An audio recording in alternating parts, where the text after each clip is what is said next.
Hello, and welcome to another episode of Myths and Stories, a Destiny 2 lore podcast. Today, we are continuing our series on the hidden meanings, hidden secrets that Savathun left for us throughout uh, kind, kind of the history of Destiny. I would say from Forsaken onward that we're returning to with new information and new eyes and trying to decipher. Our last episode, we started with the Truth to Power lore book, which I would say is probably one of the most controversial and confusing slash trippy lore books in the game. We can call it fucky.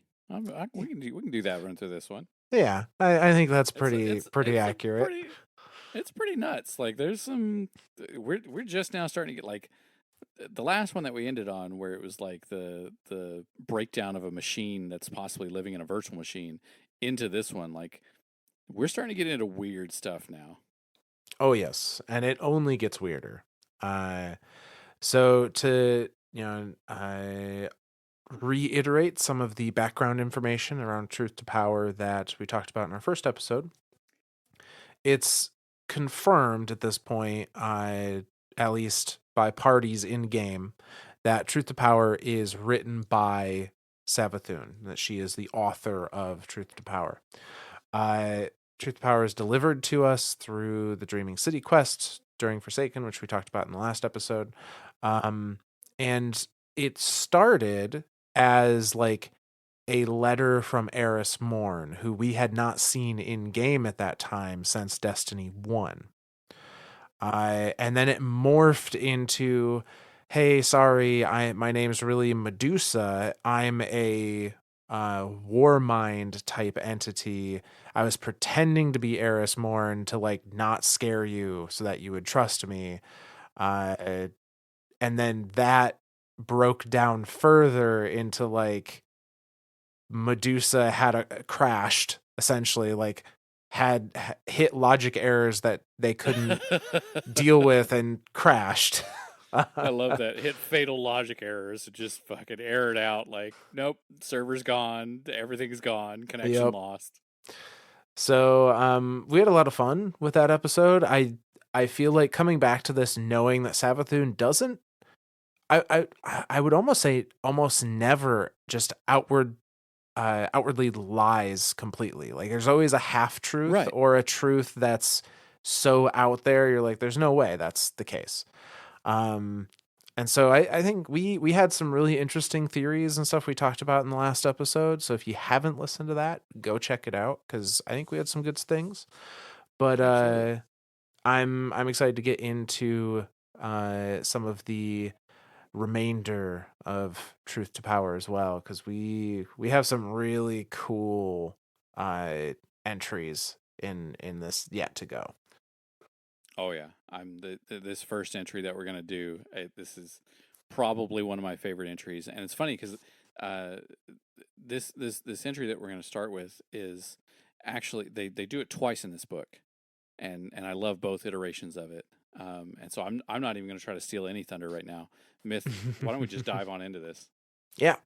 So this chapter in the book Truth to Power is called Act, Choose, React. And it goes like this. You experience a vivid hallucination. You are standing in the courtyard of the tower. You are without armor or weapon, and your senses seem more vivid than usual. Under your tongue is the taste of salt. To look down into the last city, go to section A. To move deeper into the tower, go to section B. Section A. The city is gone. You see a metallic complex of ancient stone, green bronze matter, luminous pathways, and deep wells of Vex brine. The traveler's remains have been integrated into the network. Suddenly you perceive an infinity of human minds living within the network. Some exist in familiar circumstances. Others experience pain, pleasure, or madness beyond the ability to imagine. You understand that their limitless suffering, salvation, insanity is an incidental byproduct of a greater work. To keep looking, go to L. To move deeper into the tower, go to section B. Section B. You find Banshee 44, KD 5530, Master Rahul, Tess Everest, Benedict 9940, Soraya Hawthorne, Executor Hideo, Amanda Holliday, Arak Jalal, and Cade 6 in their usual places. Cade seems subdued. You see unusual light coming from what was once the speaker's chamber. A throaty voice calls you into the hangar to play soccer.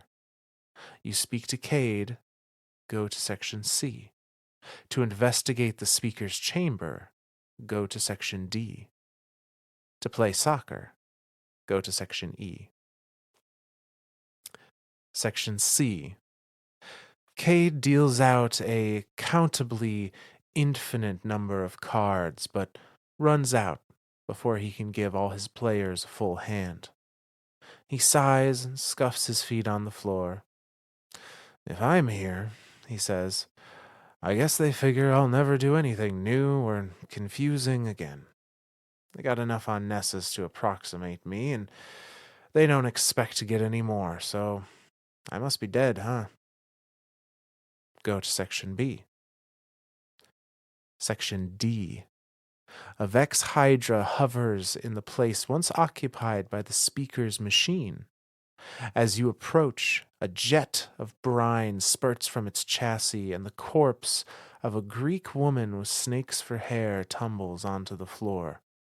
The Vex indicates to you that it is Quoria, Blade Transform, and that it created Medusa to communicate with you. She crashed when she escaped her virtual machine. To attack the Vex, go to F. To gather Medusa's body, go to G. Section E. Eris Morn waits for you on the hangar floor. She wears hive-skin leathers and a thick sweatband over her eyes. As you approach, she dribbles a soccer ball with astounding skill. And after a brutal game, you defeat her 10-9. She falls over, sweating and laughing, much more cheerful than you expect of her. I can always count on you to win, she says. Give yourself a point and go to section B. Section F. Quoria batters you with its weapons, but you are stunningly powerful here. The sword logic of this space yields to you, and you tear Quoria apart and feel a sudden start like waking from a dream. Go to section A. Section G. You lift Medusa's body and carry her away. The corpse speaks to you. The curse placed upon the dreaming city was modeled upon the recursive time loop computations of the Vex and made real through the power of a taken Ahamkara feeding upon the unified wish of 6 elite guardians. I created these circumstances to attract guardians in great mass. I need your help to emancipate myself from the power that controls me. If you can free me from Dulinkaru's mastery, I can help your species. Go to section J. Section H. If you are reading the options in linear order, rather than making choices and following the go-to instructions, then you have perceived these events as a Vex might. Go to section L. If you continue reading in linear order rather than go to section L, then go to section I. Section I. Guardians make their own fate. But what if the process by which they decide upon their own fate could be understood and manipulated? Section J. When you killed Riven, she granted your wish to see the city made safe. But as all wish granters do, she perverted that wish, opening the dreaming city to Dolinkaru. When you defeated Dolinkaru in turn, I reset the entire dreaming city to keep her permanently occupied battling you. You must use these loops to find a way to permanently destroy her. Medusa's body falls silent in your arms. To ask for clarification, go to section G. To lay Medusa to rest, go to section K. To refuse the metaphor of Medusa's body and scour the crashed AI for raw information, go to section L. Section K. You bring Medusa before Rahul. Ah, he sniffs. Another battle trophy. Pre-collapse. Post-foreboding. A covert intelligence designed to watch over a high-risk colony mission. Allow me to decrypt her for you. He issues you several tokens, a rare quality fusion rifle, a shader, and a letter. The letter reads, Achieve light level 999 and defeat Dulinkaru in a one-person fire team to unlock the true ending of the Dreaming City. Section L. The Vex compromise your ghost. Your body releases itself into a pool of saline and slime, and your ghost delivers your soul to the Axis mines. Go to Section A. Section M. If you have 100 points when you read this, go to Section X. And that is where this chapter ends. Oh my God. This is the most fun thing we've ever read, ever. This is literally a choose your own adventure reading. And all these go tos are literally like, hey, go to page so and so, go to page whatever. These are obviously different sections here. Section X we'll get to. That's actually like the beginning of the next book, but we're not there yet. So I'm not going to jump ahead. But this reading has a fuck ton of stuff to kind of like dissect and Yeah. check out. So we're starting. So again, kind of like breaking this down. There's a hallucination going on. You're being shown things. You're in the last city. To the first right off the bat, you're given two options: look upon the city or go deeper into the tower. If you go to the city, you have two options. To either just keep looking into it, kind of like keep looking into the void, or to just continue on in the tower. If you look into the void, we go all the way down to section L, and you die. Your brain dissolves, and you die. And the ghost delivers your soul, and it restarts the simulation. And so it restarts in A. So you're like, okay, well, that sucked. So you go to B. You find all the normal people in all their places, and it's great. So then you have three options here. Talk to Cade, check out the speaker's chamber, go play soccer. If you talk to Cade, he's pretty sure he's dead, and it resets the simulation. If you talk to Eris Morn, this is an interesting one. If you talk to Eris Morn, you can put yourself in a loop. I guess technically, if you talk to Cade, you could also put yourself in a loop. But putting yourself in a loop with Eris Morn gives you points.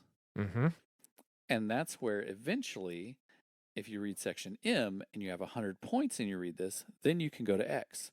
The problem with that is there is no option to ever go to section M. So the only way to get to section M is to read in linear order. So again, Eris resets you back to the Cade scene with all three of them. You go check out the speakers there. There's now a Hydra there. This Hydra identifies itself as Quoria, Blade Transform.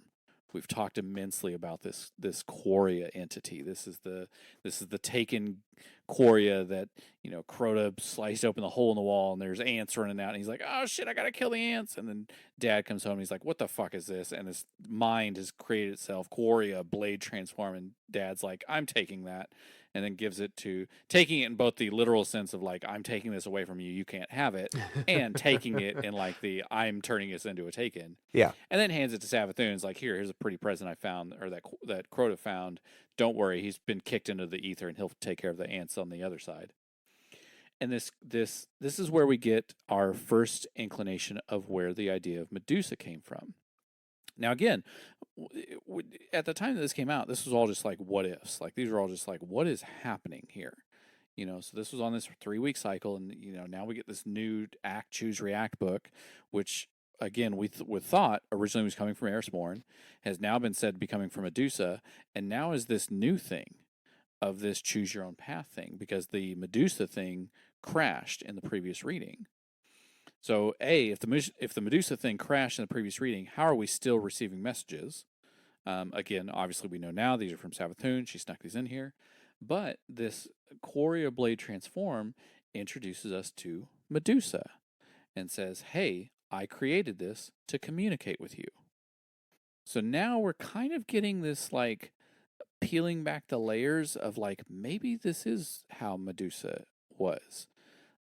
She straight up says she escaped the virtual machine. Mm-hmm. Then you give her a couple options here. You either kill Quoria or you gather at Medusa, right?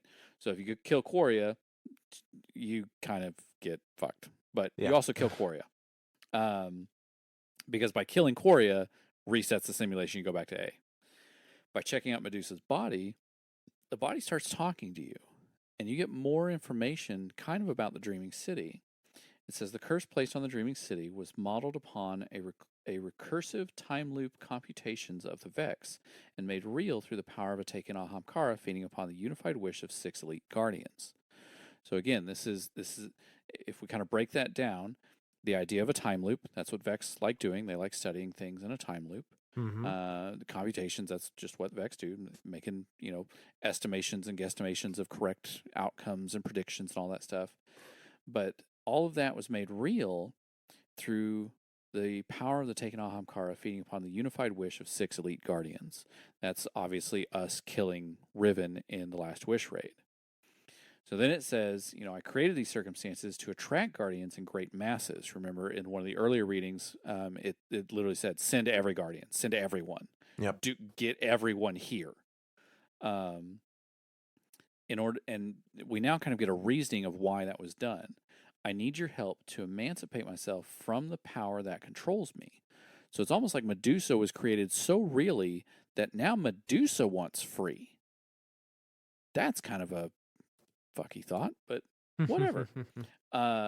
If you can free me from Duel and Karu's mastery, I can help your species. And then we have another go-to, right? And we get a little bit more explanation there too.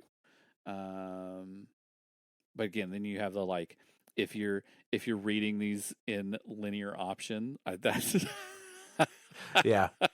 that's the one entry that gets me even just reading that line gets me every time. It realizes that you are smarter than this. And you're not going to fucking follow instructions because A, you're a little shit, and B, you know better. And then it has you go through these other options of going to L, which is you die, and the simulation restarts, or going to I.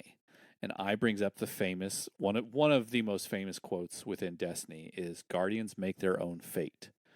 Again, we the first time we ever see this is in Vault of Glass, way back in Destiny 1. Like we see it again in Destiny 2, but way back in Destiny 1. Guardians make their own fate was the visual cue on the screen to start your damage phase. But it also has lore implications. The idea that if you are in a Vex simulation, you are paracausal, and the Vex don't know how to deal with that. You are looked upon as not even like a null state. You're an anomaly. You're static in the system. paracausality does not make sense to the Vex, and we talked about that extensively in the Vex series that we do. If check that out, self plug, haha. But here it's saying, what if the process by which they decide upon their own fate could be understood and manipulated? So maybe not necessarily manipulating the paracausality, but if I can understand why a guardian can make his own fate, what if I can manipulate that system around them? Almost making this idea of like, okay, we are in this simulation. Like that's very intriguing to me. Like that's very much like the Yeah, game calling out the fact that it's a video game. in a way, yeah. Yeah, yeah. And then of course we have to go on to the more Virgin speech, talking more about she granted the wish, but then she perverted it. She allowed Dulankaru in, which Dulankaru, remind me, myth, is Savathun's daughter. Daughter, yeah. I think that's right. Yep. Dulankaru being the final boss of the Shattered Throne dungeon. So again, remember that dungeon happens at the end of each of these 3 weeks. So every time that we get one of these messages is when originally was when the Shattered Throne was open and you could go in there and defeat her. And she says, Medusa is telling you when you defeated Dulankaru the first time. I reset the entire Dreaming City to keep her permanently occupied battling you. You must use these loops to find a way to permanently destroy her. And then she conveniently gives us a way to permanently destroy her, which this, of course, was then made famous through outside of the game. And that was that's the whole, you bring Medusa before Rahul and he decodes her, he decrypts her, because of course he does. And the letter within: achieve light level 999 and defeat Dulankaru in a one-person fire team to unlock the true ending of the Dreaming City. Now, since before this reading or before this recording of this podcast, somebody has done that. Somebody actively got exactly light level 999 and then soloed Dulankaru, and nothing happened. Sadly, they did get a really neat, I think there's a web entry or a web response to him or something, or something from Twitter or something. Yeah. Bungie did acknowledge something of it, but it was kind of like a Savathun fuckery thing back at us, like, ha ha ha, you think you had me figured out, Guardians. Like, this was just another scheme on top of a scheme. Yeah. So the Guardian that did this, their Guardian name was Bagel 4K. Okay. And they did this back in season in Shadowkeep, because Shadowkeep's light level cap was 960, and they were able to push, get to 960 and then use the artifact, I believe at the time, to get it up to 999. Well, and that's the important part to remember here too. When this lore reading came out, like, light level was like 750. I don't think it was 750 or something, because like original D2 is 305. That was your cap. Right. And that was with plus 5s and 600. It was 600 with Forsaken, 650 with Black Armory, 700 with Season of the Drifter, 750 with Opulence, and then Shadowkeep brought it up to 960. So, and Shadowkeep introduced the first iteration of the never-ending leveling through artifacts. the artifact. So that would have been the first time that a Guardian could have done that. Would have been a year after even receiving this letter. Which again, huge feat. Super cool that somebody actually took the time to do that, to get the extra 30 levels out of their artifact, to not only get to cap, to get to pinnacle cap, and then get the extra 30 levels needed to get to 999 and then go solo it. Because again, at the time, this was not a very easily soloable dungeon, even being a year out from Forsaken. Mm-hmm. But again, we never really got a true ending, because Savathun came in and was like, ha ha ha, sucks to suck, suckers. Which, good on Bungie. Like, clever. A good out, like kind of like a fuck you, but still a good out. Like, I respect your ways there. But again, the fact that this is a whole like thing here, and then of course we have the final one. If you have 100 points when we read this, go to X, which will be the next entry that we'll end up reading. Yeah. So, and we'll talk more about kind of the response to that 999 Shattered Throne run, Yeah. and some of the other implications that has once we actually finish Truth to Power and start getting into the hidden dossier. Um, but there, yeah, just to touch on a couple of the entries in here. Again, if we look at this through the lens of Savathun is telling us truths and half truths through various strange means to keep us confused. Um, we can look at a few things here. Quoria is a Hydra, is a Hydra model Yep. in game. Um, I think Savathun is 100% confirming that Quoria made Medusa. Like Absolutely. that Medusa was a simulated mind within Quoria, and that it was built to interface with the Guardians in some way, and that it eventually became sentient Sentient. of its own simulation and therefore imploded. Uh, That like blows my mind. I I think that absolutely love happened. that idea. I think that I think you're right. I think that is a 100% truth here. Now, what's interesting to think about is we know that, according to Riven, at least, the curse of the Dreaming City is one of or part of Savathun's wish. Right. Either it's a separate wish or it's part of her like overarching wish that culminates in, uh, us getting to the Pale Heart. Following the Uh, traveler, not yeah, necessarily getting to the pale true, heart. true. Following the traveler. I think that's the key here to remember that with this wish is Savathun's wish was to follow the traveler or follow the witness. Sorry, I Yeah. keep saying traveler. Um. So, well, and we theorized last time that maybe her wish was access the distributary, Right. and there's only one place that fits There's that description now. exactly But neither here nor there. We know that according to Riven, Savathun is the cause of the wish that has put the Dreaming City in its curse. It would be very Savathun, I feel, to a way to avoid the potential backlash of making a wish with an Ahamkara is to make it via proxy. right. And where Medusa here is saying, I was the one that set up the curse on the Dreaming City using Vex time loop calculations and an Ahamkara wish, maybe Medusa literally was the one that made the wish Oh my god. as a construct within Quoria who is controlled by Savathun. Like, That's the crazy thing is that's not like out of the realm of possibility. yeah, like I could totally see Savathun being like, Quoria, simulate this thing under these conditions that are going to make it want this, and then offer it the ability to talk to Riven. Oh my And god.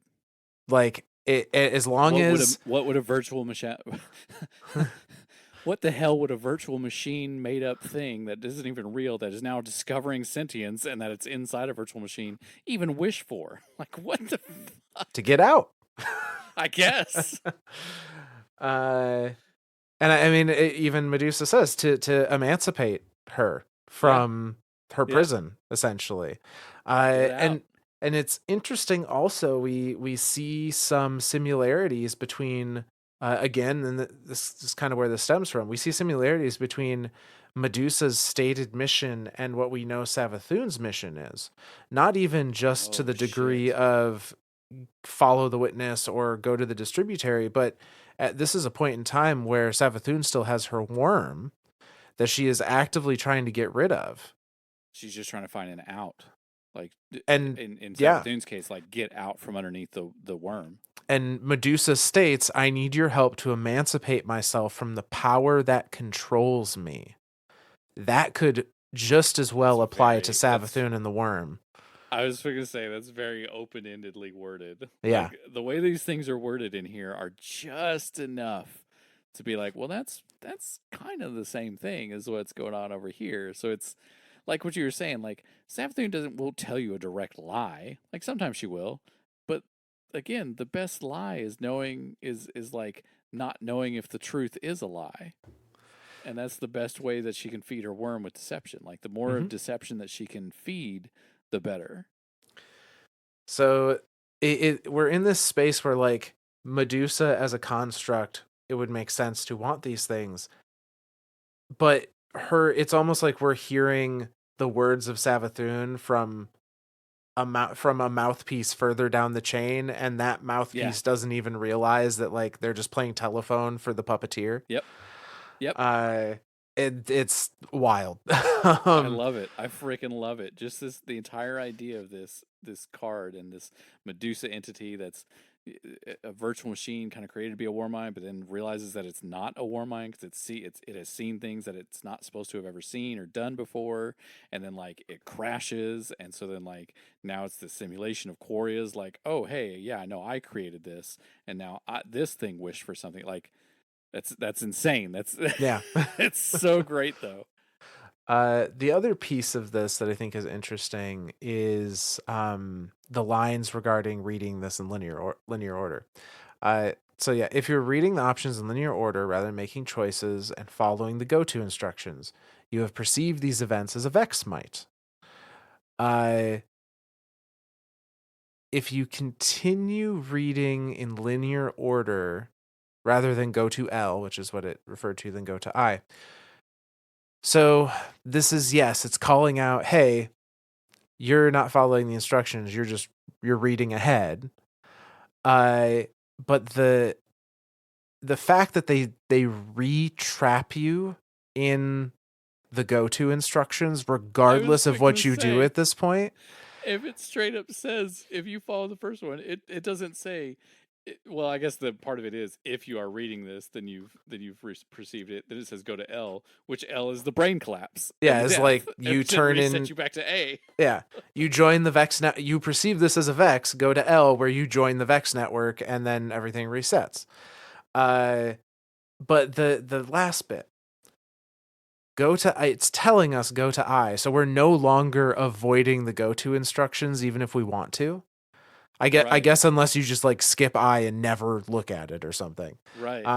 But I states Guardians make their own fate, which yeah is that infamous like Guardians cannot be predicted by Vex because they're paracausal and therefore can act in ways the Vex did not expect. But what if the process by which they decide upon their own fate could be understood and manipulated?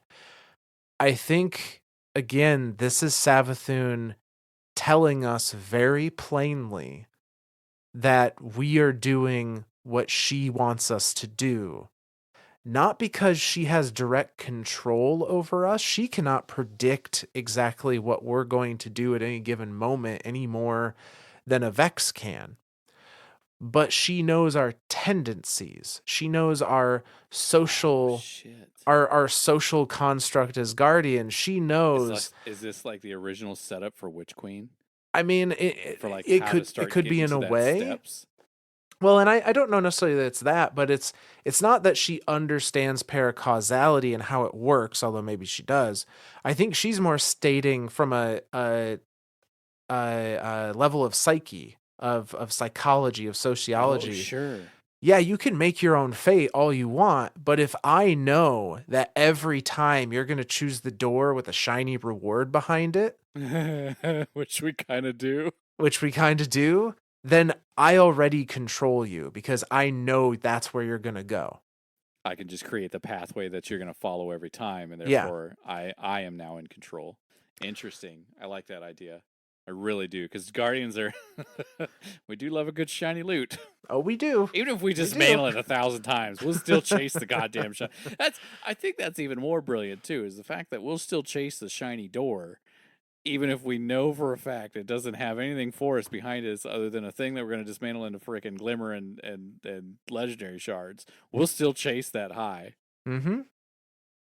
I like it. So The fun part Uh, is like that specific section has no go to. So essentially, like right. once you read that, like that's the end of the lore entry.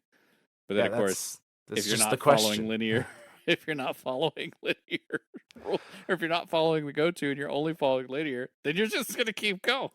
Well, and that's kind of the brilliant thing about this. What if the process by which they decide their own fate could be understood, manipulated by reading this in either order? We're confirming that. Exactly. Because if Exactly. we follow the go-tos, cool, we're going where they told us to go. If we don't follow the go-tos, cool, we're still doing kind of what they expected we might, and we're still in the trap that is this Right. choose your own adventure story. And the only other one that doesn't have a go to is the achieve light level 999 defeat Duelenkaru. Yeah. Yeah. So essentially, those are the two things. If you want to think of this as like a choose your own adventure, those are the 2 points that this entire entry wants to portray to us. Is a what if I can manipulate the process by which guardians decide upon their own fate, and defeat defeat Duelenkaru at 999 in a solo. Yeah. Like those. So those are like the two. Like there's your ending. Yeah. But that last one, if you have 100 points, go to X. So what is that one about? Well, Yeah. interestingly enough, when you go to the next chapter of Truth to Power, titled Injection, at the very top of the page, it just says X, which seems to indicate that this is section X, this whole chapter. And it goes like this. Eris Morn's body twitches and folds. The sweat on her brow squirms back to her pores and burrows in like glistening larvae. Suddenly there is a sound, like a single bone struck upon a metal plate, and in the dark interval between two firework detonations, the body loses all structure, falls loosely upon itself like a rag drifting in water, tumbles, and then snaps suddenly flat and taut into a pane of leather and skin. Through that pane comes a long black needle, and the skin around it dimples into the erratic spun cancer topology of some gruesome four-dimensional waveform, which no monist process could ever produce. Out of that needle, as if dispatched into the world through fatal injection, comes the emaciated magnificence of Duelenkaru. I must yield truth to you, the Hive Wizard sings in a voice that would make the terms of an equation flee from each other and hide in the arrays of distant sets so that arithmetic itself would collapse. It is in the architecture of these spaces to reward the victor. There is no quoria here. There are no Vex, nor any conspiracy to untake that which was taken by my uncle and which now serves my queen. All of those lies were part of my throne world, which you have sought. Is my cyclical death not the very engine which brings you here again and again in hope of answers? Thus, I do own the portion of your mind which you have devoted to truth's pursuit. Would you ask to know about my mother? The crested head twitches with alien emotion. The fungal shoulders roll beneath their armored plates. Is she the one you seek? Witch Queen Savathun? Archentrope, queen of encrypts, the black needle, deepest in the high coven, emancipator of worms, the missing piece of all puzzles. Who shall see the cosmos unborn into an infinity dwindled egg? Shall I tell thee of the destiny she has realized for you, of the right and singular fate which Medusa foresaw, and to which all your principles and purpose will bring you? Shall I betray the truth which you have earned, of my purpose in this endless city, and of the new way to which her hive will turn? So be it. You will know, though it shall doom you. And here we get another entry in the same vein as the Books of Sorrow, but it's not a real number. Um, most of them are like verse 8, verse 10 of book 1, verse, 12 of book 2, so on and so forth. This is verse 154I colon 3, titled Her New Compact. And it says, Now in ancient days her brother Oryx spoke according to the plan Savathun had devised for him. Saith Oryx, The worm within you demands tribute. Now you shall kill what you can and take what killing you need to grow for your own purposes, if you dare, and tithe the rest to that which rules you. Thus tribute will ascend the chain, and the excess shall pool at the height, as unlike a river to an ocean. But Savathun, desiring neither a chain nor a pool, set about devising a secret way to feed the worms of her broods, and thus she would escape the trap. In her modest cunning, which she prefers not to be overstated so as to preserve her from the scorn of gossip, she gathered several of her ascendants who were in danger of being consumed by their worms. Then she pushed them through a rupture into close orbit of a black hole. Deep in gravity's embrace, time passed slowly for them. See how their worms are satisfied, Savathun said, for their hunger grows sluggish, but their servants continue to dispatch tribute at the ordinary rate.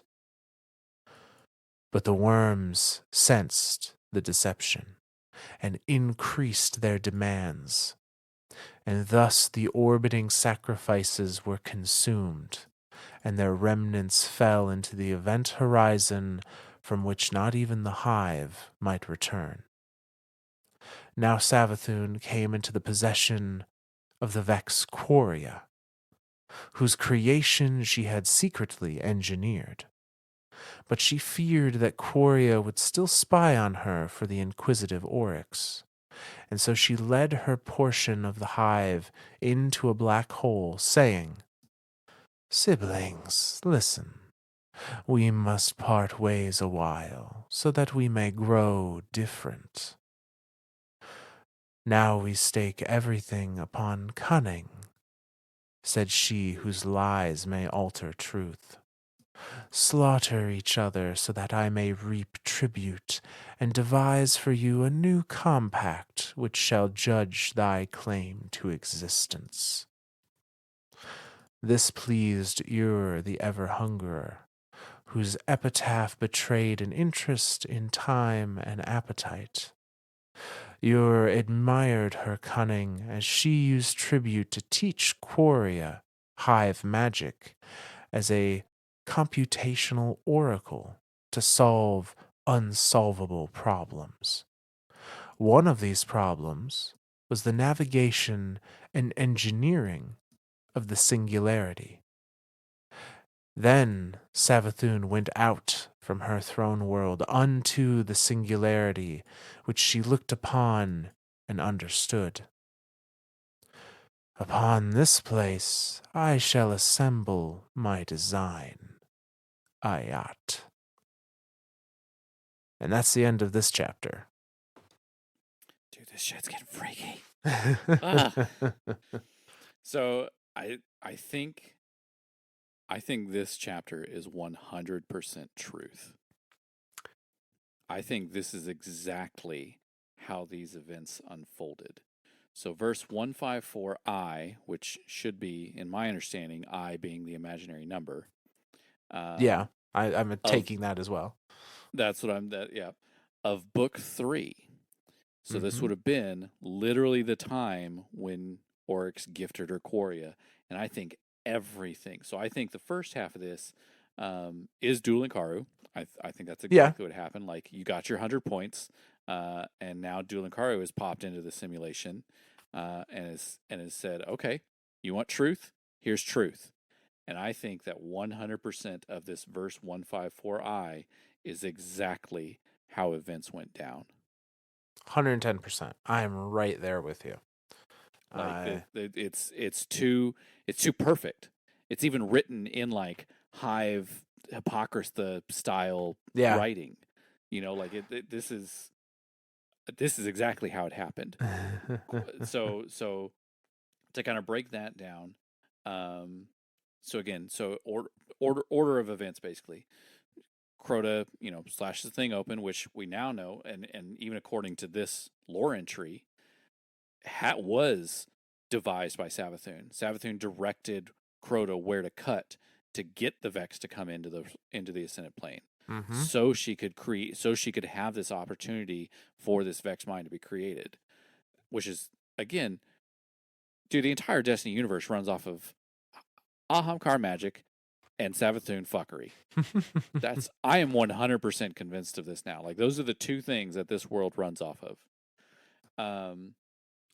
So, Oryx is, so this whole event happens. Quarry is created. Oryx takes it and does all that. Literally right here, um, gave Quoria to Savathun.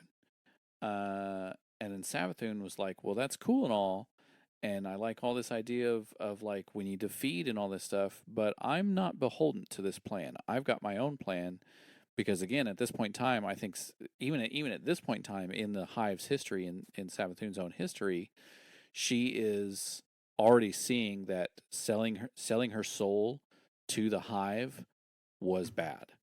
Yes. And so she's like, I'm just gonna find a way to, like, I'm going to find a way to betray this idea of hunger. I'm going to make them feed themselves. Tries the whole idea with a black hole. Doesn't work. Yeah. The worms see through that in a hot second. We're like, hold on, no. That's cool that you come up with this idea, but we're going to increase our hunger at exponential fold in the amount of time that it takes to dissect or digest and create the amount of energy. So now you're going to have to create that much more, and then everything inside dies. And it's like, okay, well, great. But then Savathun uses Quoria to do everything. Quoria is a perfect computer. Like, that's one thing about the Vex that I think is kind of underrated. Vex are perfect computers. They Mm-hmm. have they can calculate and compute everything, and everything. We do mean everything. Like, scientists nowadays have a hard time computating black holes. Like, we can come to approximations and stuff. Like, Vex can calculate pi. I feel like they can calculate irrational numbers. It's mind blowing to think of a computer that can actually do that. But again, I think part of that is because Quoria still has her will, but is now herself partially paracausal by being taken.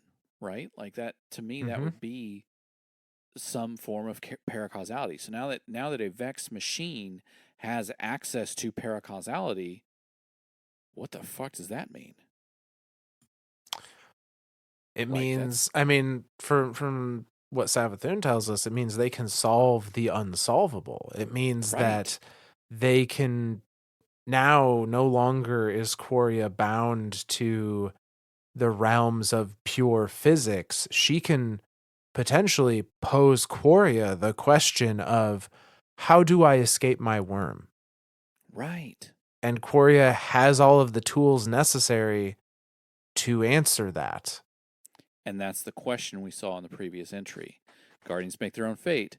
What if I could manipulate that process? And so Mm-hmm. again, Savathun, even from this point in time in history, has looked at like, hey, how do I manipulate the worms to help me to escape the worms? How do I manipulate this path that I've been set on to free myself?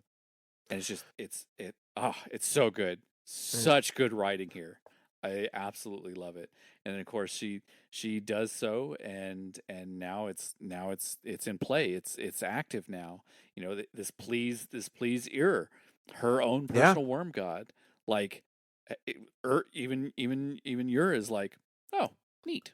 Okay, Yeah. yeah, I'll take that. Like the black hole idea, don't do that. But this whole thing, yeah, no, this is working. This is working for me. I can take this. Well, and it's Um, interesting because she so I'm looking for the exact line here. Um she used the tribute to teach Quoria to use hive magic as computational oracle to solve unsolvable problems. One that's of these amazing. problems, it is, one of these problems was the navigation and engineering Yes. of the singularity. How do I get into the singularity? Like that just goes into your theory from last episode.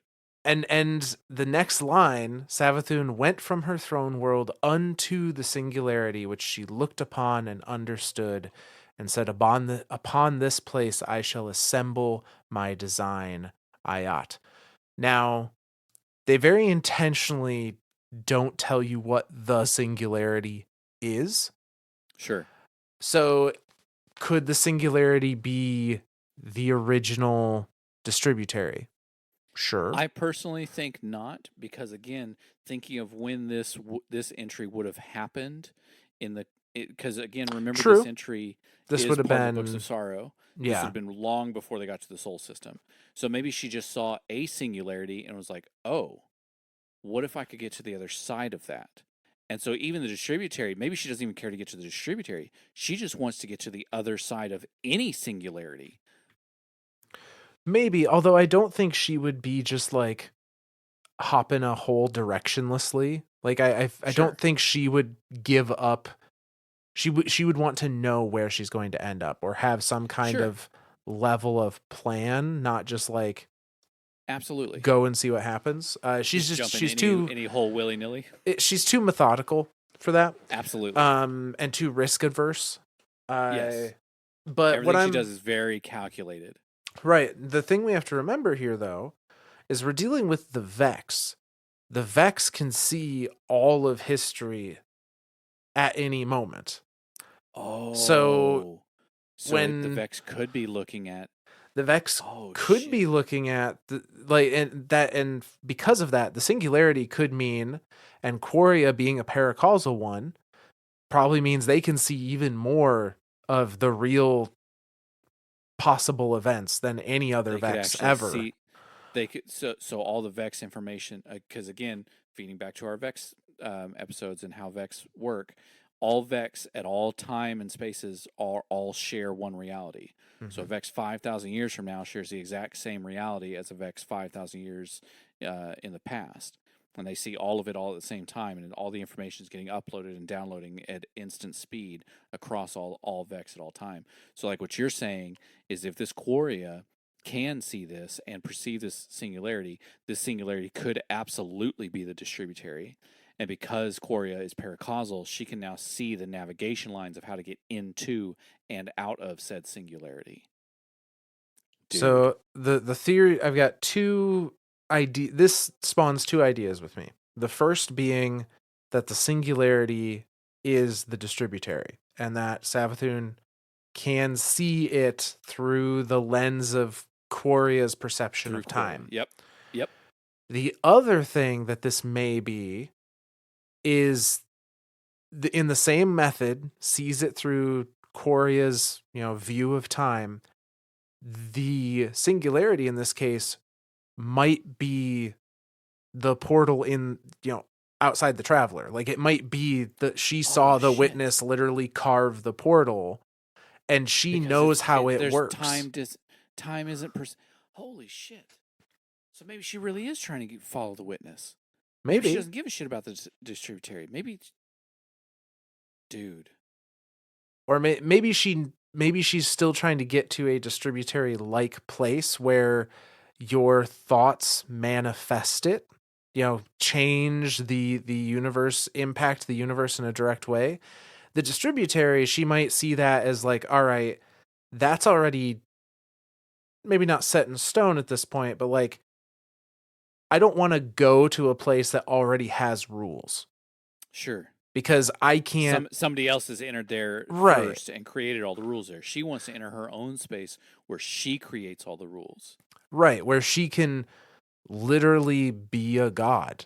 Yeah. She can be Shape free from reality. being chained or Oh beholden my to god. anything. So, Dude, this theory is kind of getting more and more accurate now. Like this,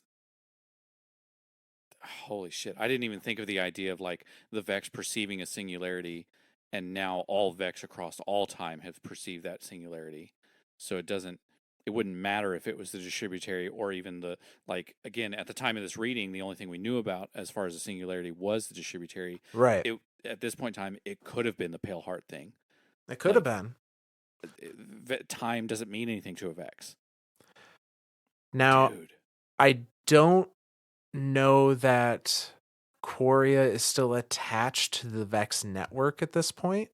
Like, I don't know what level of like connection is still there, Sure. but certainly Quoria knows everything the Vex knew up till the point they were detached, and Right. with paracausality, I imagine can simulate far more than any. I mean, literally more than any other Vex could. I think that's the key there too. Is the paracausality that is now inherent to Quoria, Yeah, especially at the time of this reading. Like, paracausality can do anything, and especially darkness like this is darkness paracausality. So this is things of the mind, things of emotion, things of that are not physical. but you know what's wild? Oh God, I don't know that I'm ready Dulan for this. Caro told us, you want to know the truth? Here's the truth about my mother. Maybe we're on the right track. Maybe this is how Savathun has set every contingency and every trap ever that concerns us, because she saw all of it unfold a billion years Through ago with the help Quoria. of Oh Quoria, my and has had God. all that time to set Oh stuff my up. God. Maybe that's the truth of Where's Savathun, is that she she knew saw all the this was going to future? happen. And so she just said, okay, well, I'm just going to set every plan in motion because I can. Oh my God, Myth. Are you fucking. The And crazy thing that is, like, that doesn't seem like that far fetched. Like, that no, seems like something that is actually fairly. Especially after reading this entry, this feels very conceptual. Like, this feels very like this could be the truth. well, and that harkens back to the previous page. What if the process by which they decide upon their fate could be understood and manipulated? If Savathun literally knew the future at a paracausal level, a million, a billion, however many years back, she potentially could Do whatever she have wanted. pulled little threads to make the Guardians go here, go there, do this, kill this. Like, who knows how much she has been directing our actions in the background. I mean, she directly admitted to stopping the collapse. Yeah. Like, how would she know to stop the collapse if she, like, Right. what the fuck, Myth? How did? Holy shit! Quoria might be the worst thing to ever have happened to the Destiny universe. Maybe so. Quoria might be Giving the worst enemy ever. Give a supercomputer that has access to the entirety of the universe and everything within it, paracausality, and then go, all right, have fun. Like, and then to give what the it to the fuck? goddess of cunning. Of cunning and trickery. Like, what the fuck? Why? Oh Dude, man. the more we're reading of this, the freakier this is getting, and I'm loving it. Yeah. Ah.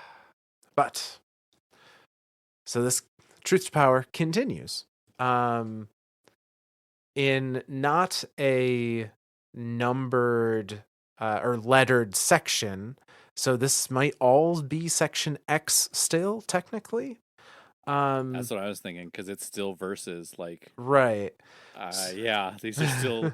And again, the thing that's blowing my mind is these are imaginary number verses to book 3. Like, Well, the next one is verse 154I 4. okay, so it's moving on through the books So themselves. Okay, it's now I did look up the original entry where Oryx gifts Quoria to Savathun is verse 5-2. okay. So 154I 3 I think is supposed to be like this is something that happened between 5-2 and 5-3. And then Oh, I maybe see what you're saying. this one 154I 4 is what happened between 5-3 and 5-4. Like I they're see kind what you're of saying. Yep, yep, hidden yep, verses. yep. I got you. I got you. I'm following, because that 154:3. I see what you're saying. Yeah. So I don't know if that's what it's doing, but that's kind of the implication I'm getting. But yeah, so the next chapter is titled Thank You. And it starts verse 154I colon 4. Call the thrall. And it goes like this. From a random crypt, Savathun selected a young thrall and summoned it into the high coven. It came hesitantly, fearing death, but nonetheless it came. Come, come, snapped Savathun. Listen as I reveal unto you my design. You are aware that gravity is the curvature of a space-time, and where gravity is powerful, time itself slows. The thrall indicated that it understood, more or less, for it was a singer of prayers and not well fed with the fruit of knowledge of physics. Now I have put an ascendant in orbit of a black hole while its spawn gather the tribute of an eon. But the worm is not satisfied, for it sees the trick. What I must do is amplify the speed at which tribute is gathered. A pocket world where time passes quickly would do well, or a world where time is a torus and infinite violence might be gathered. With such a murder battery, I could become a being of supreme insight. The thrall indicated that it was confused, but not lost.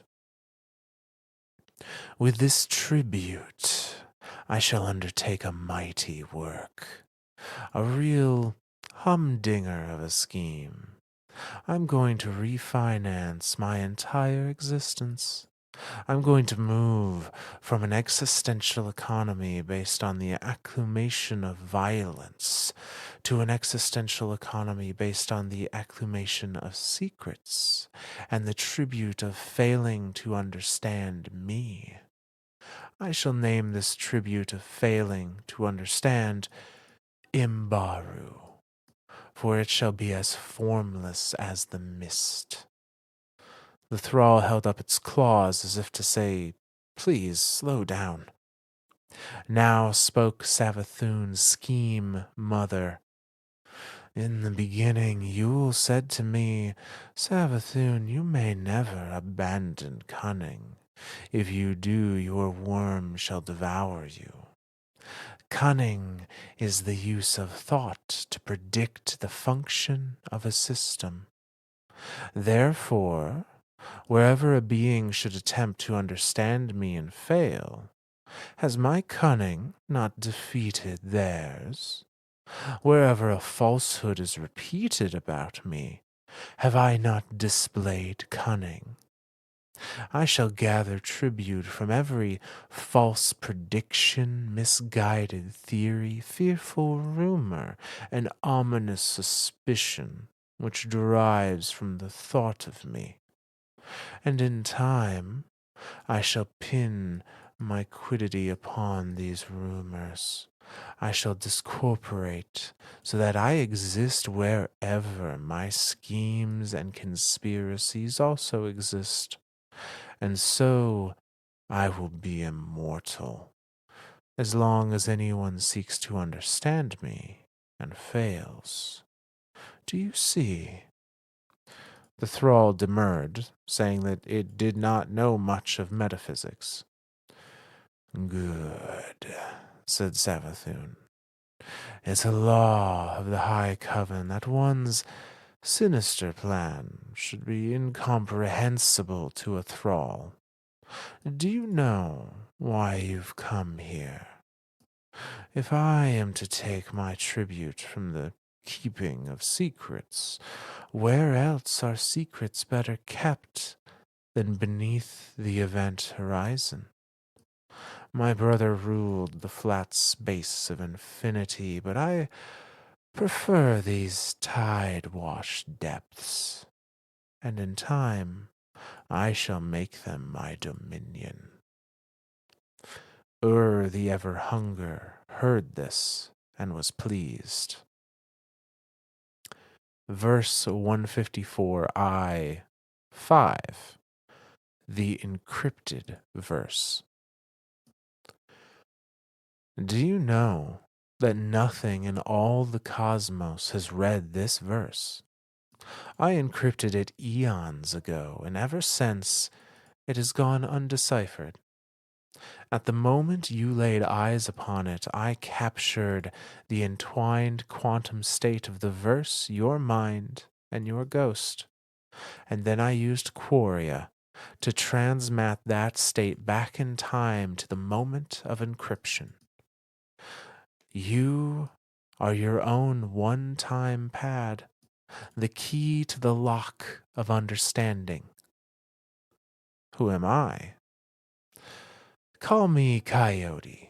Call me Mantis, Serpent, Cain, and Anansi. Call me Shri cleans his brother's stomach. Call me the Grand Master of Simosis, the jeweler's hammer which gilds the signal, a purposeful mob, none of whose members know its purpose, the infinite regress of enigmas, a self-questioning answer, the word not spoken, black ice, cataract of mimes, the ache and fever of overthought while bedridden with illness, the intolerable thorn of frustration, inquisition, gray regret at the end of a fruitless day, the thing which is unlike your beloved but arbitrarily recalls your beloved to agonizing effect.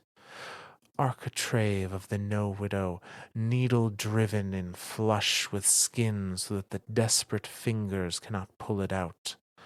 Sweet petal, unmemorable, crystal death, the provably improvable.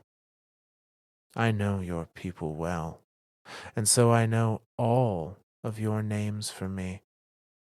But what is your name? I am, of course, especially interested in you. You saw me in the stone laid on your plotting table, and in the shining eyes of the admiral at her dying helm. You hunted me beneath the lines of your text. Wherever there was space to fit me in, there you found me. You created me and gave me part of your thoughts, and in presenting those thoughts to others round the campfires and networks of your little world, you expanded that space. Here at the center, I lie to you the truth. You have everything you need to know it, but I will give you a clue, as the duelist gives warning before she draws. The answer you seek to the dreaming city is simple, not complex. Thank you, sweet friend. You are a gift and a delight. You are more dear than my mother, for you have given birth to me 1,000 times. And that's the end of that chapter. That's the end of my brain, Myth. That second half just imploded my entire freaking brain. Like the first half I was following. I was okay with it. Like so the first half is, again, Duelenkaru is presumably reading this stuff to us. Right. And so this first half is you know, explaining Savathun grabbing a thrall and like trying to devise her scheme to the thrall, and then like in within Hive hierarchy, like if your plan can't make sense to a thrall, then you're good. And so the thrall's like, I don't understand. The whole time. I love it. The thrall indicated he was confused but not lost. The thrall held up its claws to say, as if to say, please slow down. The thrall demurred, saying that it did not know much of metaphysics. This poor thrall just had his brain imploded too. Poor guy. He knows nothing. So all right, let's look at the first section first. Okay. So I think, again, we have a lot of truth from Savathun here. Now, what I'm taking away from this is that Savathun didn't always get tribute from Imbaru, from the lack of understanding. She used to get tribute from cunning in violence. Right. Cunning Through that murder, led to murder and death. Yep. Which I'm curious if Oryx was the same way. Maybe so. If he originally got knowledge through death. Well, I think he still did all the way up to the end. His knowledge was the knowledge of the conquered worlds that he left behind him, kind of thing. Sure. But Savathun saw this as like, I don't want this spiral of violence is not sustainable. She saw that from a long time ago. And so she's saying, what if I can make it so that I gain power from the lack of understanding me? Because is that not cunning as well? And it seems like she got the worm on her side for this change of energy transfer, however it took place. Because the very last line, the Everhunger heard this and was pleased. Like, right. Clearly this worked. Now, I have a sneaking suspicion. Damn it. So we know that she spoke through a thrall when she was talking to Nokris. Right. I forget where those cards came from, like what the book they're in is called. But like I remember specifically Nokris leaves the Ascendant Plane after their discussion, and the image of like the illusion of the image of her fades, and it's a thrall, and I'm pretty sure that thrall was stuck in a black hole. Right. So when she this thrall is the same thrall? Yes, because when she's saying like let's see here. What I need to do is amplify the speed at which tribute is gathered. A pocket world where time passes quickly would do well, or a world where time is a torus and infinite violence might be gathered. With such a murder battery, I could become a being of supreme insight. So I think she's explaining her whole plan to the thrall.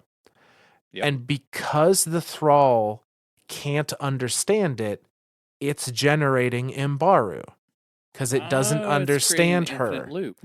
And so she's taking this thrall that doesn't understand her, but has all of the information to do so, and throws it in a black hole so that it will infinitely not understand her I like it. and That's kind of brilliant. infinitely give her Imbaru. That's brilliant. So now she's fed her worm. Like she's found the solution. At Now least she's for at a least bought time. herself time. Yeah, Yeah. I think that's the key there. She's bought herself time to find a better solution. And I know a lot of people have read this entry and again assume it to be mostly true. And they see her talking about the murder battery, like a pocket Being the world dreamy where, city. yeah, a pocket world where time passes quickly being the distributary, or a world where time is torus and infinite violence being the dreaming city. Because it's stuck in a 3-week loop. So like Right. the fact that that 3-week loop is keeping repeating itself, all that violence is still happening in there at a continuous rate. Like it doesn't ever stop because it's just those 3 weeks happening over and over and over again. Right. Which is true. Like, it is true that that could be utilized as a murder battery, I but think it's just a secondary source. I think I the don't even thrall is know the if it's that. primary. I think I don't I think her plan she's talking about is intentionally written to be a red herring. Is intentionally written to be like, Oh, oh, she's talking about this tributary and dreaming city, when because then she really, solves it, failing to under. She's the secrets of failing to understand me. yeah. Like to failing to understand even that sentence of with such a murder battery. Like congratulations, you did exactly what she wanted you to. Yeah, I think she's truthfully describing how she used this thrall to give her more time and transition the way she gains tribute away from pure violence. I think that's true, but the idea of people thinking she's referring to at the time this released current events is false Right. because presumably this, if this happened, I guess we don't know the gap between the Quoria entry and this one, but I'm assuming that this isn't an entry that happened like a week before Forsaken kind of thing. Right. Like, Right. Right. Right. this is probably something that she devised a long time ago, and knowing now that we know she's been looking for ways to get rid of her worm during the current age of Destiny, why would she use her wish to make a murder bat? It goes back to that, like, why would she use her wish to make a murder battery rather than just use it to be free of the worm in general? Right. So I don't think that's the purpose of the Dreaming City curse. Um I think the Dreaming City curse is pretty much what Medusa told us. It's to get I all the think. guardians in one spot. Yep. Because again, we theorized like that was the whole idea of like getting all the guardians looking through here Yeah. for the entry to distributary. Which cool. That's a great fine and dandy like side uh, contingency, but I think possibly that the fail state of Medusa of her actually failing, like going into logic failure and just collapsing in on herself. I think that is more the primary cause of the Dreaming City curse. I think that is it. Yeah. It's Medusa herself almost making a wish of like, I wish I was free of this place, and then the fact that a a made up it's a virtual machine within a virtual machine Right. that is now like saying, I realize I'm in a virtual machine, but I don't necessarily realize that I am a virtual machine. I just know I want out of this virtual machine, but then the logic of that breaks the virtual machine, and now it has created this time loop. So regardless of the implications of the first area, I think the takeaways are Savathun didn't always feed off Imbaru. She very purposefully did something to transition to that, and that I don't believe the Dreaming City curse is operates in a way to feed her. Sure. Only in the aspect of we don't understand what the Dreaming City curse is for, therefore if we try to equate it to Savathun, we are failing to understand Savathun, and then that Yeah. is feeding. It's not the actual the dreaming city itself or the murder battery, whatever. It's just the idea of failing to understand what is going on in the dreaming city and attributing that to Savathun is therefore failing to understand Savathun and feeding and borrow. Mm-hmm. Now the second section. Oh my Oh god, boy. dude, this is brain collapsing. So, all right, just the first bit, because this second section is very much targeted or seemingly targeted at the Guardian, but then Sure. then there are some things said at the end that make it seem like it's not the Guardian. Right. Um so I I encrypted this eons ago, and ever since it's gone undeciphered. This verse. At the moment you laid eyes upon it, I captured the quantum state of the verse, your mind, and your ghost, and then used Quoria to transmat that state back in time to the moment of encryption. That's I just want brilliant. to. That That's is fucking brilliant. that is crazy and wonderful and all of the things. So It's its own like paradox. If it we kind never of laid is. eyes on it, this script. If we never laid eyes on this, then this thing would never have happened, and Quarry would have never have a state of us. But because this thing exists and we have laid eyes on it, now Quarry has a, an imprint of it, an image Yeah. of us. Yeah, it is wild. It's kind of it's that Schrodinger's cat thing. Like Absolutely. it's too until it's observed, it's in either state at all times. Yep. Uh it's I crazy love that it. like And they even call it out. You are your own one-time pad. Like you are yep. literally your own. You're your own paradox. Like, haha, gotcha. Like, great. This also kind of confirms the whole thing with like Quoria. Quoria still has some form of Vex, you know, observation or you Yes. know, quote unquote time fuckery. Like, yeah, Um but yeah, so going on the asking of like who am I? And then giving so many names, tons of so many names. names. Now, But do any of them feel like they're Savathun? well, yes. Uh most I would say most if not all. Okay. um so I took took a little bit of time to just like take some of these that look like proper nouns and see what they relate to. Okay. Um and the implications are interesting.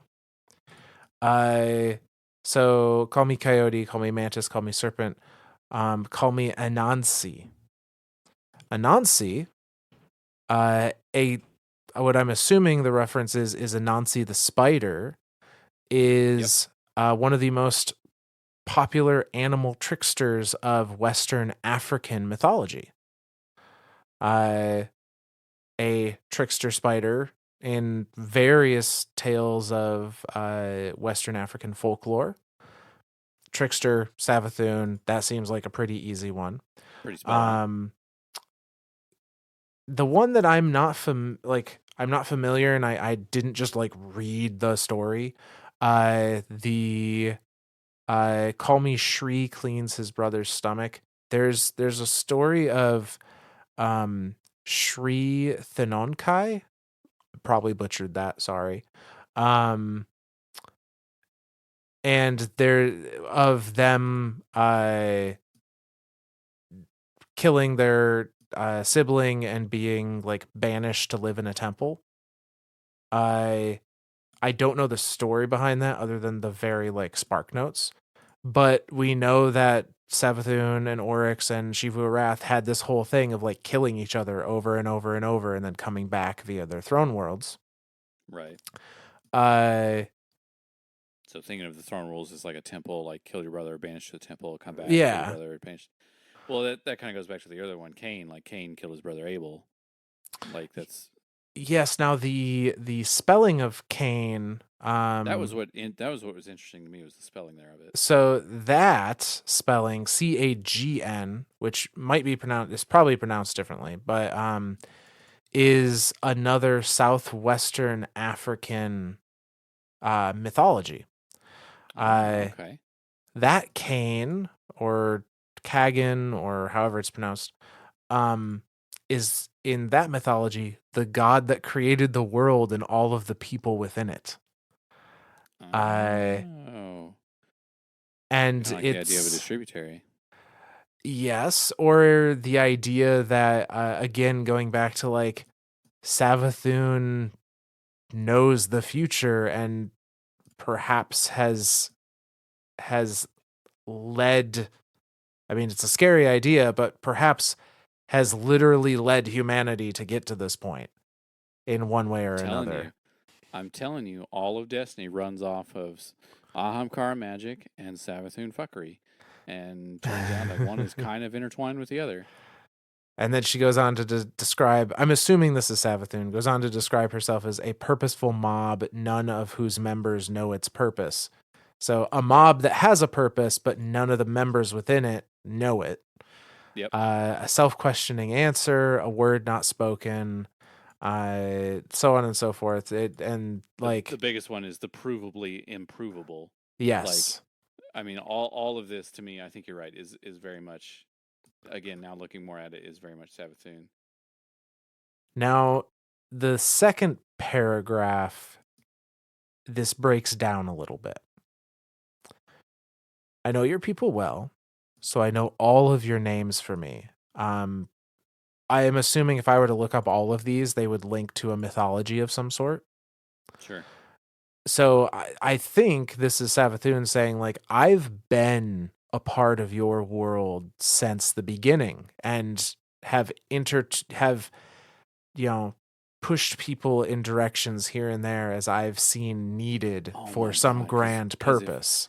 because if Savathun, because we theorize this, or not even theorize, like it's straight up stated in the Books of Sorrow, that the sisters traveled the universe for 1 billion years. Mm-hmm. And if we don't know when this verse is taking place, this could be 1 million years in our own past. And Right? humanity isn't that old. So No. if she saw holy shit, myth.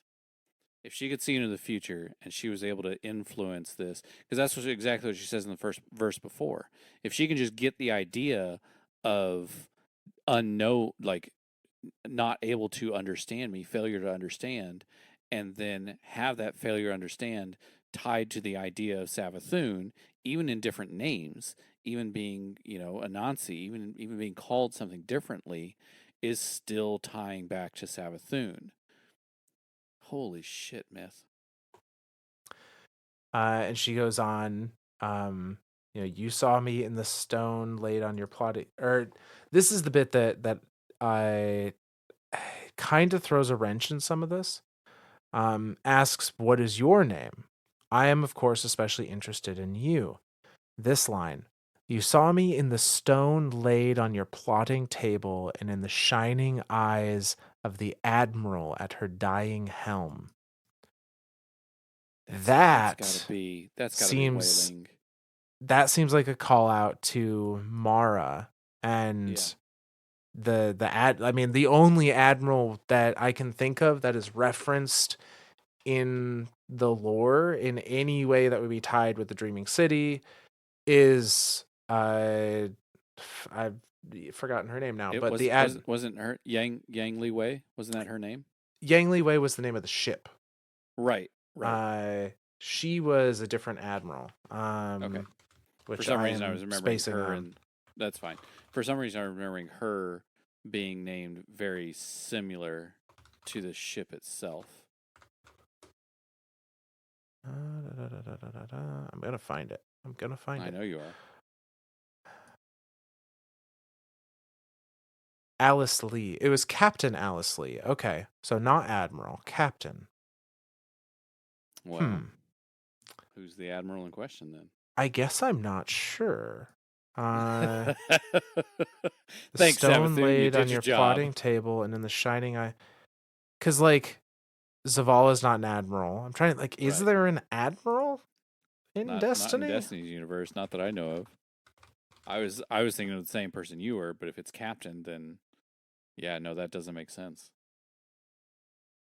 Uh, I get, this may be, she might be talking to the Traveler? Because the only admiral I can find doing a quick search uh, is the admiral, the Chroma admiral of the Ammonites, which the Hive did conquer Yep. um, after they broke through Fundament. So if she's saying your admiral, you saw me in the stone laid on your plotting table and in the shining eyes of the admiral at her dying helm. You hunted me between the lines of your texts. Wherever there was space to fit me in, there you found me. You created me and gave me part of your thoughts, and presenting those thoughts to others around the campfires and networks of your little world expanded that space. So all of that makes sense to me. It's this Like if you're looking for Savathun, you're gonna find Savathun. right, like it's kind of a conspiracy theory thing at that point. It's like even Sure. things that she didn't do we as a Like you're seeing community it there now. attribute to Yeah, her. yeah. And Yep. by doing that, we're misunderstanding her, quote unquote, Yep. and And therefore therefore just feeding giving her Baru. more Like it's power. exactly. It's a perfect deception there. Yeah, like that, all of that makes sense, except for the eyes of the Admiral at her dying helm. I don't That know. whole line, I'm not sure what to make of it. Yeah, I'm not sure what the reference is there. Well, guess what? Uh, All you Homework. guys and gals at home have homework. Yeah, who do you think this Admiral is? What do you think? But then continues here at the center, I lie to you the truth, which is such a weird LIE. phrase. Yeah. Yeah. Like, are you Uh telling me you're lying, or are you telling me you're telling the truth, but then you're telling me that you're lying about telling the truth? Therefore, I'm telling you, that's the perfect con, right? Like, that's, yeah. yeah. And then Hmm. you have everything you need to know it, but I will give you a clue. The clue being the answer to the answer you seek to the dreaming city is simple, not complex. So I'm assuming that the answer to the dreaming city is it's just fucked. Like Medusa did what she did, and the dreaming city is stuck as this for all eternity. Like that to me is the answer.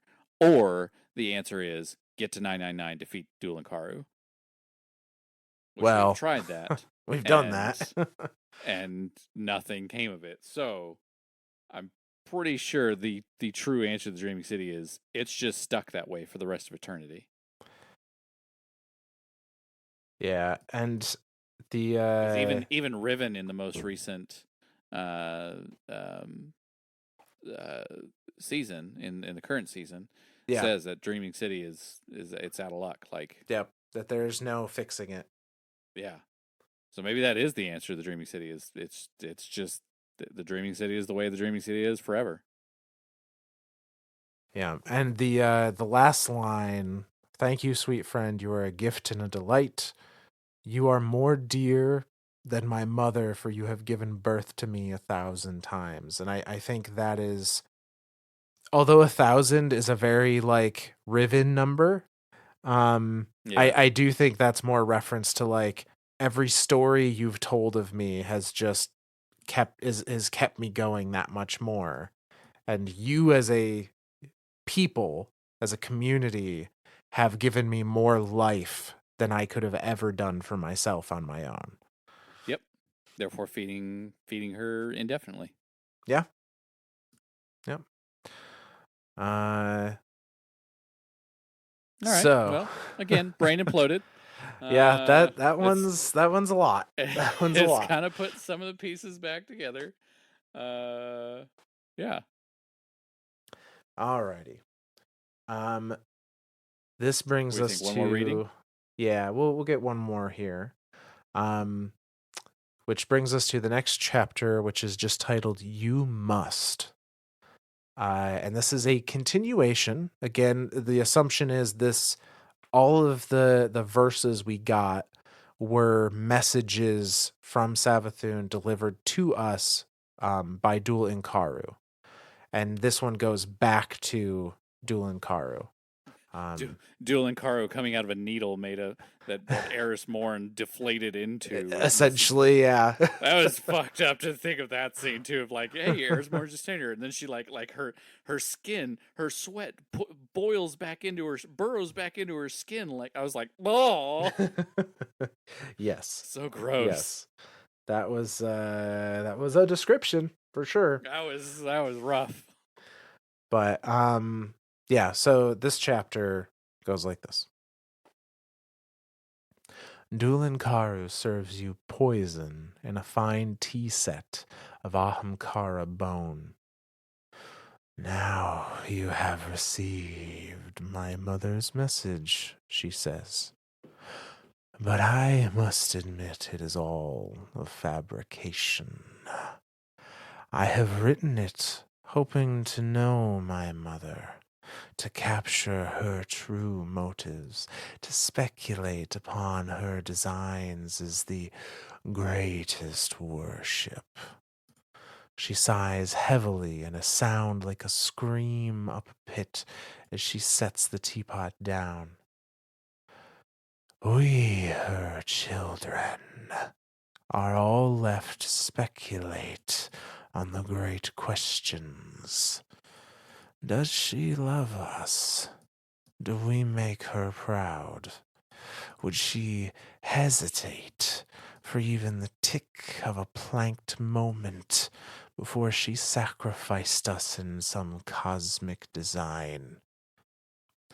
Now drink, and as you die and are reborn, I will reveal to you the destiny she has realized for you. The right and singular fate to which all your principles and purposes will bring you. To drink the poison, continue reading. It tastes of bitter regret and psychosis sweat, a poison to end the thoughts of human, neo-human, or machine. You see the cosmos before you like a spiderweb of light. Filaments of galactic supercluster shine in the clouds of invisible dark matter, which glow their mass together. Dark energy yawns in the space between all things, ever growing, ever spreading. Life arises. Life spreads, contests itself, and changes. Great things are built and destroyed, but from your vantage point, you see that the victor of each struggle contains in its negative, in the marks left upon it by the loser and the shapes it assumed to win, the master record of all it has beaten. Information may not be erased. Whatever survives until the end of the cosmos will possess and remember all which came before it. This is true even of the devouring black hole, which remembers all of the secrets it eats. It will only confess those secrets when it evaporates. 10, a lot of zeros. Years from now, long after the last stars have flickered out. You are a guardian. You must protect life. If all life is information, and guardians strive to preserve life, and information is preserved when it is secret, then you must convert all life into the most secure form of secrets, durable to the end of time.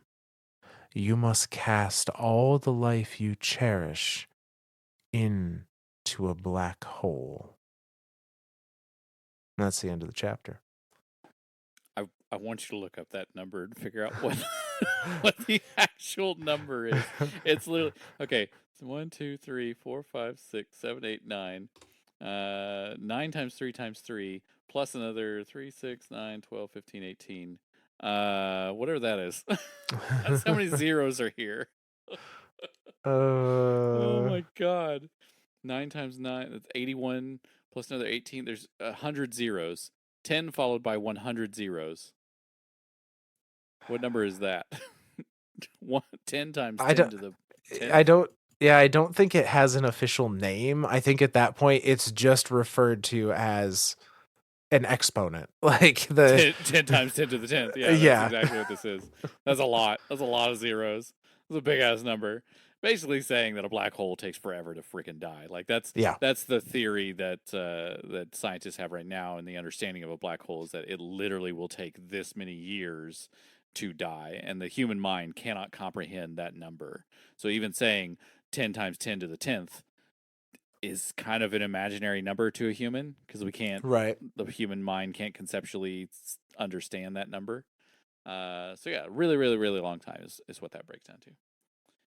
But Yeah. for the rest of this card, So we have an I love that interesting, we're still in the simulation. yeah, we're still To drink in the poison, subject continue X. eating. Yeah, Yeah. like What um the fuck? it is interesting here. Dulinkaru serves us a poison in a tea set of Ahamkara bones. Uh she then goes on to say, "Yeah, I made it all up. All those Yeah. verses you just read, I wrote them. Yeah. I made it all up." Like, what the hell? I I think that's That's the perfect lie. like I lie the truth to you. Like right. by telling us that they made it all up, now we're questioning it. Now we Exactly. don't know that this is the failure to understand. Like they, all of that was truth, and then Dulinkaro said, "Nah, J.K." And you're like, "But this was so perfectly woven. Like this feels like this is exact truth that you're like, maybe." You're like, "Well, fuck." So yeah, I think that is literally how like that is I think that of the I must admit it's all a fabrication. I wrote it down hoping to know my mother to capture her true motives. I think all that's like that's again a partial truth, partial falsity. Yeah. Falsity being it's a fabrication. The truth of that being I've written it all down hoping to know my mother to capture her true motives, to Yeah. try to fully understand Savathun, and therefore by doing such, you have now failed to understand her, and even you, her daughter, are feeding her. Yeah. No, I'm also of that mindset. I feel like This is so perfect, there man. are too many things in those verses that just they feel They're like they so ring perfect. really true. Yeah. Um and I mean, maybe that's just me falling for it, right? Like good that's good the job, Dueling You did your job. yeah, I mean And that's I think that's the that's important thing. too. Is this even Dueling Or is this Right. like is this Medusa? Is this Quoria? Is this Quoria simulating Dueling trying to tell us a message? Like, is this Savathun just writing all of this? Like, Could it's be all of the above. all of the above. Like, damn it. Yeah, uh this is pretty good. but yeah, so we by nature of reading on decide to drink the poison. Good Um job, us. and Dulankaru says, I will reveal to you the destiny that she has realized for you, the right and singular fate to which all your principles and purposes will bring you. And it brings us back to that original idea from I think it's chapter two, chapter Yeah. one or chapter two of this, of Truth to Power. All life is just information, DNA Yep. and molecule, like it's just how is this set of atoms stacked. Yep. Guardians strive to preserve life. If preserved information is called a secret, then, and if information is remembered by whatever devoured the being that information was a part of beforehand, then the only way to preserve all information is to literally put it in a place no one can ever get to it, which is a black hole. Yeah. Yeah. uh, This is I love this idea. Like this the idea of like the only way to preserve life and save life is to cast it all into a black hole because the information itself is what is setting life in motion, what is keeping life intact. mhm. So therefore, to save it, to secure it, to protect it, put it somewhere that it can't be misinterpreted or maybe not misinterpreted, but keep it safe, keep it secret, put it in a black hole. Yep. And I think it's interesting that again they use, this is the fate to which your principles and purposes will bring you, and it's almost like Savathun presumably is saying like, hey, if you have a unwavering singular goal, and that is preserve all life or preserve as much life as you can, and you do not entertain any of the shades of gray between your goal and the other things that can happen that you can do with yourself, then like this is the only ultimate answer if you truly pursue that ideal and nothing else. And it's almost presented as like an ultimatum Yeah. of like, hey, if that's what you're gonna do and you truly want to do it, well, here's how. I'm Here's giving the you solution. I'm giving you the solution to your problem. It may not be the solution you like, but it is the solution if we follow your pure radical logic. Uh and it's Oh, even almost thinking of like the solution to the dreaming city is simple. Like, here's the right. solution. Cast it all into a black hole. Yeah. And then it's all safe. There it is. Holy The dreaming shit. you save the dreaming city, you put in a black hole. Yep. Like Holy shit, man. and it's almost like a threat. It's almost like a think outside the box or this is where you'll end up. Or be doomed for all eternity. Yeah. Yeah. Like, be stuck in this 3-week cycle for the rest of eternity. Like, throw it in a black hole or be doomed. Oh my god. This So, fucking brain implosion over here. Like, my mind is literally melting and coming out my nose now. Like, this is ridiculous. well, I thought Truth to Power would be fun. This is just hurting my brain now, man. well, I think we're at a good spot to stop this episode and give us all a chance to relax a little Fucking bit rebrain. and yeah, reassess. Dude, this is nuts, dude. And we still have 3 more books in this one, like, and it just keeps going. I'm so I love this book, but it's mind melting, is what it is. It is. Okay, It well, is. with that then, do we have any shout outs?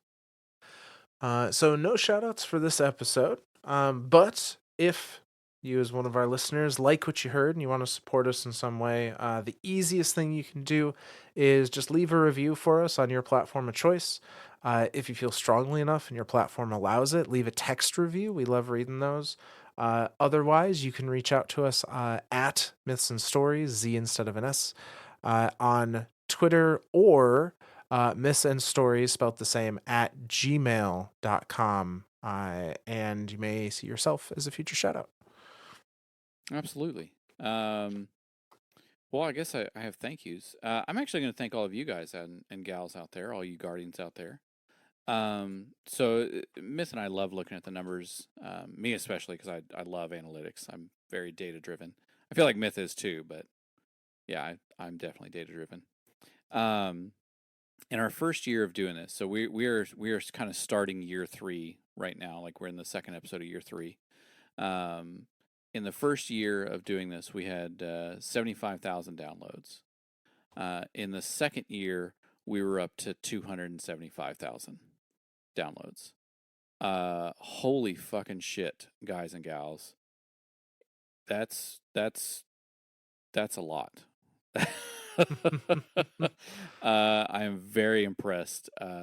I think we said it kind of towards the end of last year's episodes, with the end of the Eva Levante episode. But you guys, all you Guardians out there who are just keeping this going, keeping, telling your friends about it. Like, we've heard so many stories now of people have become their own lore historians of their own clans, and so now as they're going through things, they're like, oh hey, this is what I think this means. This is like, people are starting to question things around them. People are starting to look at environmental stuff around them, going, oh, what is this? The whole K1 anomaly. Like, people like go up to it now and like hear it whisper and look underneath it and realize it's moving, it's alive. Like, stuff like that. I think a lot of people skip over it in the game. They just kind of rush to like, oh well, how do we get to the end of this thing? But like, just taking the time to like look around the environments around you, and just kind of like taking a second to kind of realize like what you're doing in game, really does help keep the game alive, and keep the stories alive. And I absolutely love that. And I'm incredibly thankful, excuse me, to everyone out there who listens to this. And we even have a few of our clanmates. I'll give a shout out to him. Hey, Ronick, which is just Connor spelled backwards, which I think was hilarious. He always tells us like how he's caught up to the latest episode, and he always has these cool theories that he bounces off with us. It's really really fun when we get some interaction like that. And yeah, that's all that's all you guys out there, all you guys and gals, all you Guardians, just listening to us and following our stories, and we really really love it, and we appreciate it a lot. Thank you guys and gals. Absolutely. Thank you. Not all, not a guy girl thing. Just anyone and everything, everyone, anyone who calls themselves a Guardian. How about that? There you go. That'll work. All right. Anything else, Smith? That's it. All righty. Well, then, from all of us lore daddies to all of you Guardians out there, we'll see you next time. You found your people. Guardians do love their myths and stories.